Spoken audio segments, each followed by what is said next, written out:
Hello दोस्तों, मेरा नाम है सूरज और सिविलाइज्ड क्लास के इस नए वीडियो में मैं आपका फिर से स्वागत करता हूं। आज की इस वीडियो में बैंक रिकंसिलिएशन चैप्टर के सभी प्रकार के क्वेश्चंस को कैसे डील किया जाए ये बताऊंगा मैं। फॉर एग्जांपल कि पासबुक के बैलेंस को रख के कैसे क्वेश्चंस को डील किया जाए, पासबुक के ओवरड्राफ्टेड बैलेंस को रख के कैसे डील किया जाए, या कैशबुक के ओवरड्राफ्टेड बैलेंस को रख के क्वेश्चंस को कैसे डील किया जाए, इन सभी क्वेश्चंस का सॉल्यूशन आज मैं इस वीडियो में आपको दूंगा।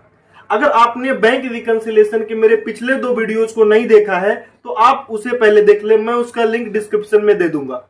उसके अलावा अगर आपने मेरे चैनल को सब्सक्राइब नहीं किया है तो आप उसे सब्सक्राइब कर ले, क्योंकि मैं इसी तरह के वीडियोज को लाता रहूंगा। तो बिना टाइम वेस्ट किए आज के वीडियो को शुरू करता हूं। ये आज का हमारा पहला क्वेश्चन है। आप चाहे तो इसका स्क्रीनशॉट ले सकते हैं। इसमें बैलेंस एज पर पासबुक है जो कि क्रेडिट बैलेंस है। तो चलिए इस क्वेश्चन के सॉल्यूशन को देखते हैं। बैलेंस एज पर पासबुक यहाँ 10,000 है जो कि क्रेडिट बैलेंस है, इसलिए हमने इसे प्लस कॉलम में रखा। इस क्वेश्चन में हमने पासबुक के बैलेंस को रखा है, इसलिए हमें कैशबुक को ऑब्जर्व करना होगा। अगर कैशबुक इंक्रीज हो रहा होगा तो हम ऐड करेंगे, अगर कैशबुक डिक्रीज हो रहा होगा तो हम माइनस करेंगे। इसका पहला ट्रांजैक्शन है check deposited but not entered into cashbook. मतलब चेक हमने डिपॉजिट किया जिससे पासबुक तो इंक्रीज हो गया, लेकिन कैशबुक में हमने इसको इंटर नहीं किया जिसके कारण कैशबुक डिक्रीज हो गया, इसलिए यहाँ पे माइनस होगा। क्वेश्चन का दूसरा ट्रांजैक्शन है cheque entered into cash book but not send to the bank. इसका मतलब आपने कैश बुक में तो चेक रिसिप्ट कर लिया लेकिन बैंक में आपने इसे नहीं भेजा, जिससे कैश बुक तो बढ़ गया लेकिन पासबुक नहीं बढ़ा, इसलिए यहाँ 1200 हम ऐड वाले कॉलम में डालेंगे। इस क्वेश्चन का तीसरा एंट्री है insurance paid directly by bank.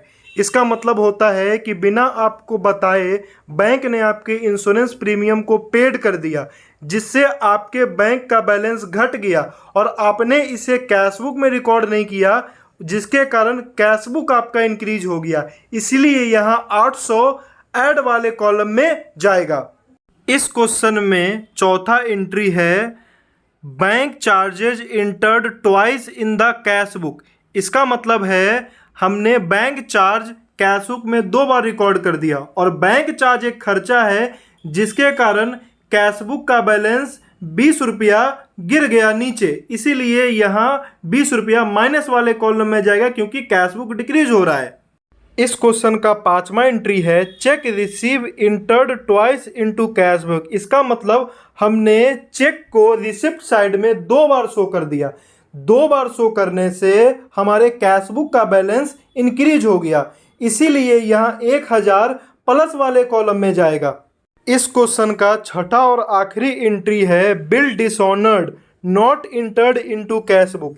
यहाँ क्या हुआ है कि बिल डिसऑनर हो गया और कैशबुक में इसे इंटर नहीं किया गया, जिसके कारण यहाँ 5000 रुपया से कैशबुक इंक्रीज हो गया, इसीलिए दोस्तों यहाँ 5000 रुपया प्लस वाले कॉलम में जाएगा। इस क्वेश्चन में प्लस वाले कॉलम का टोटल 18,000 है और माइनस वाले कॉलम का टोटल 520 है, तो 18,000 में से 520 घटाने पे 17,480 रुपये आएगा, जैसा कि आप क्वेश्चन में देख रहे हैं। इस क्वेश्चन में बैलेंस एज पर पासबुक लिया गया था, इसीलिए इसमें बैलेंस एज पर कैशबुक निकलेगा, जैसा कि आप इस क्वेश्चन में देख रहे हैं। अगर इस क्वेश्चन के रिगार्डिंग आपको किसी प्रकार का डाउट है तो आप कमेंट सेक्शन में मुझे कमेंट कर सकते हैं।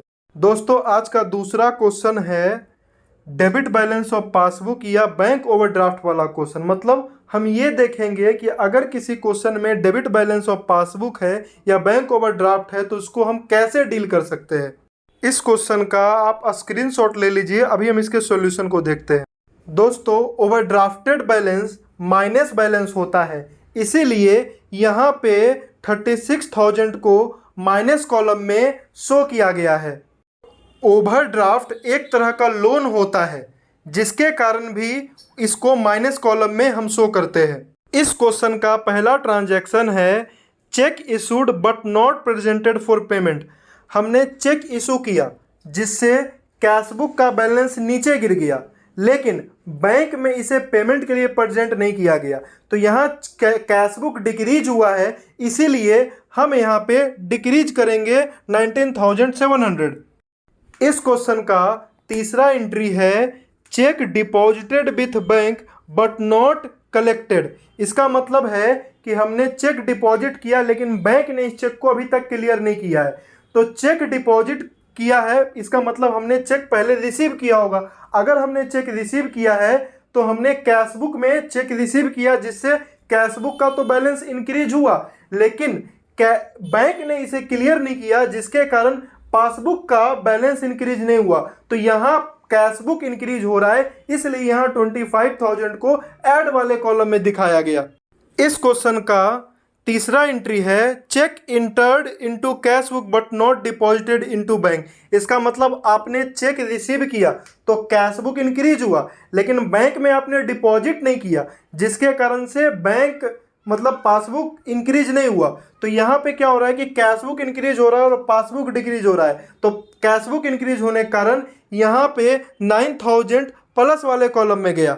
इस क्वेश्चन का चौथा एंट्री है amount directly deposited by customer. इसका मतलब है कि आपके किसी कस्टमर ने आपको डायरेक्टली आपको बिना बताए ही अमाउंट डिपॉजिट कर दिया, तो आपका बैंक तो इससे इंक्रीज हो गया, लेकिन आपको पता नहीं था कि आपके बैंक में पैसा आया, तो कैशबुक में आपने इस ट्रांजैक्शन को रिकॉर्ड नहीं किया, जिसके कारण से कैशबुक आपका डिक्रीज हो गया। इसीलिए यहाँ 11,000 रुपया माइनस वाले कॉलम में गया। इस क्वेश्चन में माइनस वाले कॉलम का टोटल 66,700 है और प्लस वाले कॉलम का टोटल 34,000 है। तो इसमें जो बैलेंस गिरेगा वो प्लस वाले कॉलम के साइड गिरेगा, जो है 32,700, जिसको हम बोलते हैं overdraft as per cash book. अगर इस क्वेश्चन में कोई डाउट है तो आप कमेंट कर सकते हैं। इस क्वेश्चन का तीसरा टाइप है overdrafted balance as per cash book. ये जो overdrafted balance of cash book है, ये कैश बुक के बैंक कॉलम का होता है, ना कि कैश कॉलम का। तो इस क्वेश्चन में अतिरिक्त कुछ भी नहीं करना है। जो भी बैलेंस है जो कैश बुक से ओवरड्राफ्ट है, उसको हम BRS में माइनस वाले कॉलम में शो करेंगे। फॉर एग्जांपल, अगर कैश बुक में 50,000 रुपया ओवरड्राफ्टेड दिखा रहा है, तो इसका मतलब हम 50,000 रुपया बैंक रिकन्सिलेशन में माइनस कॉलम में शो करेंगे।